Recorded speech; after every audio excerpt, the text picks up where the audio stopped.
Grading every NFL team's offseason going by division. Today we're going to be talking about the NFC East, and we're going to start with the Dallas Cowboys. Dallas let go of defensive coordinator Matt Eberflus, and they bring in Christian Parker, which also brings in a new defensive scheme, which is a better fit for the pieces they already have, plus their big-time addition this offseason, Rashawn Gary. This was a bottom 3 defense in the league last year, and they do a really good job of attacking that. Not only with free agents and trades, but also in the draft by landing my favorite defensive prospect in the entire draft in Caleb Downs, and a very high potential edge rusher in Malachi Lawrence. Not to mention they franchise tag George Pickens, and he's actually showing up. Re-signing Javonte Williams and Brandon Aubrey. It's hard to say they could have had a better offseason than this. They're a little weak on corner and linebacker, but still I'm going to give them an A-.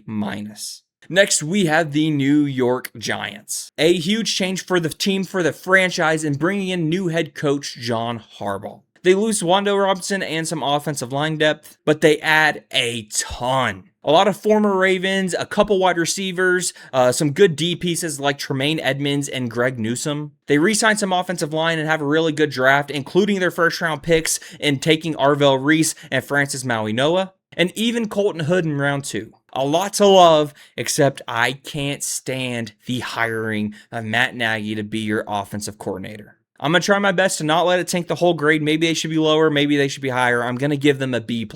Next, we have the Philadelphia Eagles. The way they started with losing Jalen Phillips, I thought this was going to be a mess of an offseason for them. But they pivoted pretty well. Admittedly, their losses are pretty brutal, especially if you count the trading of A.J. Brown, but I actually think they handled that situation very well. The additions are pretty insane, namely the addition of Tariq Woolen on that contract. They did very well re-signing and extended important players. They were able to draft A.J. Brown's replacement and Malachi Lawrence in round 1. While ultimately, I do think they lost a little more talent than they gained, I think as far as value goes, they knocked this offseason out of the park. Not to mention, they fired Kevin Patullo. They get a B+.